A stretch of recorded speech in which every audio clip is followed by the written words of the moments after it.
Hello, good morning বন্ধুরা। তোমাদের দেখো, অনেক টিচার তোমাদের কাছে অনেক কিছু যে প্রবলেম আছে তোমাদের কাছে প্রচুর সলভ করে।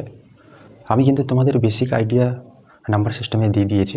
তারপর যে ম্যাথগুলো তোমাদের করাচ্ছি ওগুলো আনকমন, যে ম্যাথগুলো তোমরা যে বড় যে ইজি টাফ কোশ্চেন আসে অথবা ওই টাইপের কোশ্চেন যদি আসে তোমরা এর সলভ করতে পারবে। প্রথমে তোমাদের টার্গেট রাখতে হবে যে বেসিক আইডিয়া যা থাকবে এই ম্যাথামেটিক্সে ভালোভাবে করতে পারবে। সিম্পলভাবে তোমাদের বোঝাচ্ছি ম্যাথটা। তোমরা যে কোশ্চেনটা দিয়েছি বোর্ডে তোমরা দেখতে পাচ্ছ, ওর অ্যান্সারটা আমি কীভাবে হচ্ছে তোমাদের বলে দিচ্ছি, ভালো করে শেখো।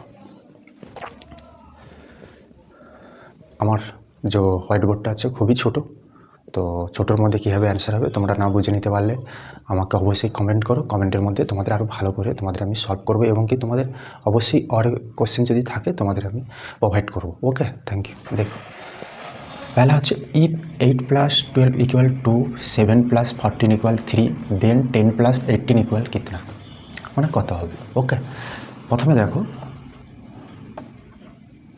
সলিউশন। ওকে, দেখো 8 + 12 আমরা কিনতে জানি, যদি 8 + 12 করো, যদি প্লাস করো তাহলে 20 আসবে।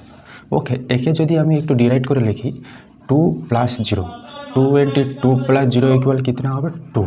তোমরা দেখতে পাচ্ছ 2 এসছে। ওকে, 7 × 14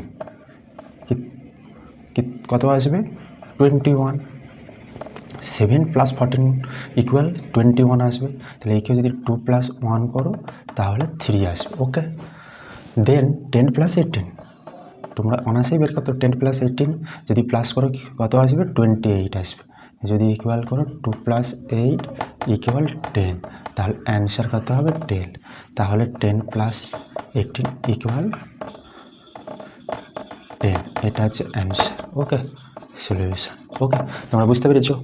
ওকে, এরপরে যে টপিকসগুলো আসবে তোমাদের আমি ভালো করে বুঝিয়ে দেবো। ওকে, থ্যাংক ইউ।